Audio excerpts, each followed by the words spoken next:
Here's what I would look for in a player if I was a college recruiter. So let's get started. Today I am recruiting you. Yes, you. And I'm going to tell you exactly what I would look for in a player if I was recruiting for a college or a university here today. So in this video, I'll share what I would look for if I was a college recruiter for a baseball program. Just to set the record straight though, guys, it's important to understand I am not a college coach or a recruiter. They have a lot more experience doing exactly what they do, but I do have 7 years of professional baseball experience under my belt. So that's between the St. Louis Cardinals for 6 years and the San Diego Padres for 1 year. So I also attended NC State University for 3 years and have had multiple conversations with the college coaches staff about the whole recruitment process, what they look for. So I have a ton of knowledge, but this is just one guy's opinion, guys. All right, so these are just some traits that I would look for in baseball players. And there are, no joke, like literally hundreds of factors that would come into play in a college giving a decision on offering a certain individual, a certain player, a baseball scholarship. For those that don't know, there's like 13 scholarships or like 12.7 or something crazy for the entire college baseball program. And for the most part, there's like a good like 35 players on the team. So do the math. There's not many full rides out there anymore. I have narrowed it down though, guys, to 5 major things that I would personally be looking for. So to kick things off, number 1, let's talk about the aggressiveness, all right? So this is something that I believe really is never truly taught. It's something that's learned in the game of baseball by doing it for a long period of time. Your aggressiveness is something that a player will understand when to use throughout the flow of the game, all right? So it's not just a turn on the switch, turn off the switch type thing. You have to also understand the complexities of the game and when to use your aggressiveness. Think of this as almost like the movie Too Fast, Too Furious, when to use that NOS, right? When to use that in a race, maybe it's a drag race, to be able to beat the competition. So is it smart to be aggressive when you're down runs on the base paths? No, right? It's smart to be aggressive when you're up, not when you're down. So is it smart to also be aggressive maybe when you're leading off an inning after playing 30 minutes of defense and you swing at the first pitch and you roll it over to the shortstop? Is that smart? Is that good quality aggressiveness? No. Obviously, no, guys. If you don't know that, we're here to learn here today. So these are the flows of the game that tell me basically if you're a good player or if you are a great player, to understand the flow of the game, guys. Certain individuals will understand the game at a deeper level. It's plain and simple, and it's very obvious, to be honest with you. So those individuals who also understand their aggression are killers out there, right? Acuna is one of them. He steals a crazy amount of bags. He uses that aggressiveness to help his team win ball games. So I want to tell you guys a quick little story on how I impressed the big league coaching staff for both the St. Louis Cardinals and the San Diego Padres. And if you don't listen to this story, shame on you. Back in 2019, I was called into a spring training game to back up Paul Goldschmidt at first base. If you don't know who Paul Goldschmidt is, shame on you. We were playing against the Philadelphia Phillies in Clearwater during spring training, and it was a tight game. I got entered in probably around the 7th inning. It was a 1-1 game in the 8th inning. I came up to the plate, and I beat out an infield single. And since there was 2 outs and the game was tied and the batter already was in a hole, he was down 0-2, 2 outs, it's a tie game. Pitchers like to get their work in, moving, using different pitches. He got ahead of this batter with using 2 fastballs. So in my mind, I was starting to anticipate, hey, I had this gut feeling that the pitcher was going to throw a curveball to get his work in. This is spring training at the end of the day. And I had a feeling that he was going to put it in the dirt because, pitchers sometimes don't like hanging curveballs right in the middle of the zone with 2 strikes. So I anticipated that. And then I saw it come true right before my eyes. And it was the coolest thing. I anticipated and I took off for second base. And because I understood how to control that aggression and the timing of the game, I not only anticipated that aggression, but I was ready for that dirt ball read and was able to take the next base. So now I'm standing on second base. It's a 1-2 count, and no joke, the next pitch, the batter hits an RBI single and scores me in. Now we lead, and now we went into the 9th inning, played some defense, and won that game. And I'll never forget when I scored, I saw Mike Shildt basically right there on the top step, and he was asking me so many questions on how in the world I was able to do dirt ball reads like that. Where did I learn to do such thing, right? And I proudly said, NC State, right? Because we did practice that a ton. And his leadership qualities, Mike Shildt, it was awesome to see because he truly cares about his players. And if you do something well, you want to be able to share that with everyone else. So the next day, I went into the clubhouse in Tampa. We were playing against the New York Yankees in spring training. And this was my thought process. I basically went over the thought process during ball talk. For those that don't know what ball talk is, it's basically a 10-minute hitters meeting, position player meeting about the opposing pitcher leading up to that day. It's basically when we discuss our scouting reports and whatnot. We also reflect on what happened the day before. So when we reflected on the day before, Mike Shildt stood up and he said, hey, Mendy, talk to the group about what you're thinking when you're doing these dirt ball reads, because I looked up after, this is his exact words. He said that when the ball hit the ground, he looked up to see where I was, expecting me to be maybe 1 or 2 steps away from, first base. And he said that I was a good halfway or 3/4 of the way to second base. I had such a good read and I was anticipating it. So he said, hey, let's share it with the class on what you were thinking. So it was really cool to be able to teach almost guys like Paul Goldschmidt, Randy Arozarena, Adolis Garcia were all in the room. And I was going through my thought process of what was actually happening. And this was an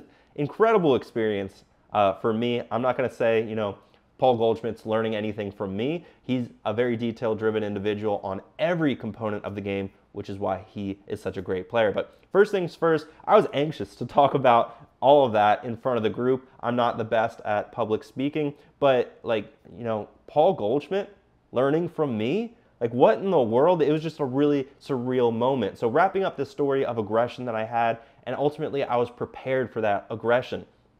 It helped me create a positive impact and the impression that I made on that big league coaching staff for the St. Louis Cardinals. And then later in 2023, spring training, I did the same exact thing with the San Diego Padres, and it was really cool because Mike Shildt was the bench coach for the Padres, and the literally same exact thing happened. Dirt ball read, I was ready to go, and I used that aggression to make a good impact. So let's talk about the next subject. Attitude. This is something that I think a lot of college coaches look into, and if they are serious about a certain individual, let's say you are that individual that they're serious about, they will literally watch you from the second you get out of the car, how you prepare for the game, how you talk to your teammates inside the dugout. They look at how you treat your parents, if you're goofing off, if your phone, until you get back into the car. So they'll see what kind of person you are, guys. And how you're interacting with your parents, like I said, if you're inside the dugout goofing off. If I had to go through this whole college recruitment process again, this is exactly how I would do it. So I would pretend that there's a surveillance camera on me 24/7, guys. And I would always pretend that that surveillance camera is always recording. Whatever I do, it's always going to be seen. So if you take this idea and implement it into your life, if there's a camera crew team, let's say, recording every single one of your moves on how you prepare for the game, how would you go about your business? Because obviously, if there's a whole TV crew that's documenting your success in the game of baseball, you want to do everything right. You don't want to be the one slacking off in front of the national TV, right? So pretend like it's always recording, and if I slip up during that recording, my chances of playing college baseball diminish rapidly. I wouldn't let that happen, right? I didn't let it happen, and I wouldn't let that happen. If you're a high school baseball player, I wouldn't let that happen either. So I want to make sure that I'm going about my work and my preparation for games the right way. I wasn't there just to have fun. At the Perfect Game tournaments, at the showcases, yes, it's good to see, longtime buddies and friends that I was able to play professional baseball with for a long, long time. But when I was at these showcases and tournaments, I wasn't there just to have fun. Yes, I think it is important to have fun, but I was there to tell everyone in attendance that I was about to be a pro baseball player later on in my baseball career. Or if you're a serious baseball player and you're willing to go about your business in a professional manner, that is the outcome that you will have. And that includes your attitude towards the coaches, right? How respectful you are, how your teammates, how respectful you are, and last but not least, your parents as well. So next stop, we have your work ethic. This is the #1 topic when college coaches reach out to your high school coaches to ask about a certain player. What is his work ethic like? So this is the number one question that sums up whether it's going to be a very short conversation or a very long conversation about you. And since these college coaches won't be able to see you every day, they heavily rely on the opinions of high school coaches and maybe even scouts that are in the area. So what does your work ethic look like? Are you a hard worker? Do you want to play past high school? And are you going above and beyond? Are you putting more work in than anybody else? And are you taking practice seriously? Are you taking the gym seriously? Are you taking your mobility seriously? And are you taking your baseball development seriously, guys? If you are, and if you would like to work with me, head over to Mendoza Baseball Academy and we could get started as soon as possible. So the best way to describe your work ethic, it's really about where you're at in point A. So let's say you're at a showcase your sophomore year, and let's say you throw 80 miles an hour off of the bump, right? And point B, it's a showcase later on in your career, maybe 2 years down the road, your senior year. And let's say you throw 81 miles an hour. So this is obvious that you don't have the work ethic to be able to plan and reevaluate your progress based off of your metrics, guys. It also shows these college coaches that you don't know how to improve, which is a huge red flag. So next stop, guys, is 4 on the list, and this is, are you physically and mentally mature? Maturity is something that college coaches require on both ends. So if you're always goofing off, if you're always laughing, if you're always joking around, college coaches will view this as a potential distraction, even if you have all the talent in the world. So it is important, of course, to enjoy the game of baseball when you are playing. It is okay to have a great time. But understand when that time, to be goofing off is very important, right? There's always a time and place for everything. Just make sure you don't get caught up. And also, if you are physically not mature, so in baseball terms, you don't pass the eye test. Power 5 baseball programs will not take you seriously unless you fit their mold. And that's usually around 6 foot, 180 pounds at the minimum. So are you physically maturing in the gym? Are you mindlessly going through the gym without a structured program that you can follow and that you can trust? Because if you are, and you're leading yourself into a revolving door of constantly asking yourself the question, why am I not getting any better? So if you are starting or want to start following gym workouts that are baseball specific and also safe for your shoulder and elbow health, so you can start seeing results out there on the field, head over to MendozaBaseballAcademy.com and apply to work with me today. Inside my academy, I give my students structured workout programs every single month to ensure that they're on a reliable path that they need to be successful in the gym. Again, head over to MendozaBaseballAcademy.com to get started. Now let's move on to last but not least, your talent, guys. Your talent's very, very, very important. Yes, you have to be a talented baseball player in this game, guys. It's super important. Jackie Bradley Jr., one of the most athletic and talented baseball players out there. You have to be able to do stuff on the field, guys, to impress these college coaches and also pro scouts if you have the desire to play professional baseball. If you don't have that talent, if you don't have the tools necessary, guys, we all know the 5 tools: hit for power, hit for contact, run, your arm, and your defense, your glove, right? So having all of those is a plus, right? Having one that's exceptional is a plus. And I'm going to tell you a little bit of a secret. The 2 that are most important are hitting for power and throwing the ball extremely hard.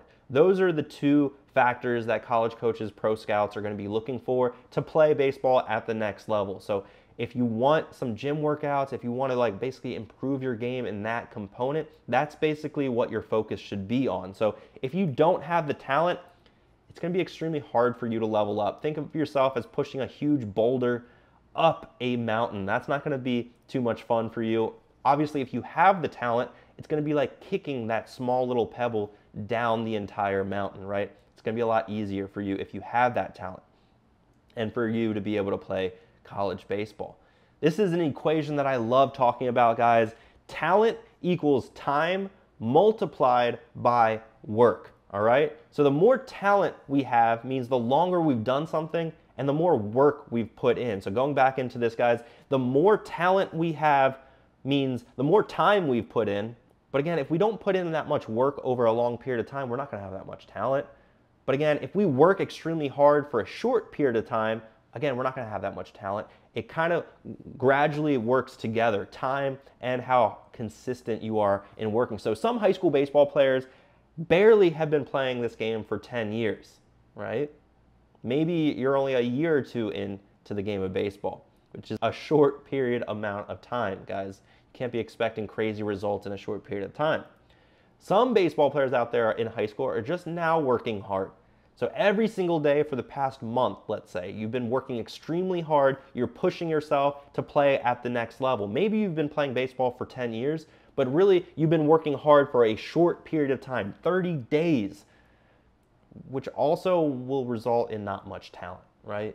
You have to work extremely hard like you have been for 30 days for like 10 years, guys. The time horizon to be successful and to be great and to become elite is a lot longer than what you guys think. So ultimately, be patient in these developmental years for you guys. It's very important. The skill isn't going to happen overnight. I love the quote that my dad would always say growing up, it's not going to come down with the rain. And if you guys don't understand what that quote means, it means basically, let's say one night it starts raining, and with the rain comes down, you know, you're throwing 95 miles an hour, you're hitting a ball 100 miles an hour off the tee, you're running a sub 7-second 60, and you're hitting home runs left and right. And then you wake up, and all those things have just come to you. Guys, it doesn't work that way. It does not come down with the rain. You have to put in the work, and I think that's something that you already know, but I'm here just to reinforce that. So if you do stay consistent and show up for a long period of time, guys, consistency is key, right? Consistently working hard each and every day. You will be able to play in college and beyond. I firmly believe that, but only a select few, less than 1% probably, will play professional baseball, because that's ultimately the way that these high school baseball players will start limiting their work ethic. You know, they're not going to be consistent. They're not patient enough to be able to see their development actually grow over a long time horizon. So yeah, so more importantly, you will get noticed by these college coaches and recruiters. Again, guys, I'm not a college coach or a recruiter, but these were just some things that I think were very important. P.S. If I was a college recruiter, which I am not, I would want a player that wins or loses with respect and dignity. So from firsthand experience, all 5 of these things that we covered helped me get recruited by NC State and helped me play professional baseball. So if you like learning from me and you're currently in high school and you want to land a college scholarship, head over to MendozaBaseballAcademy.com to get started today.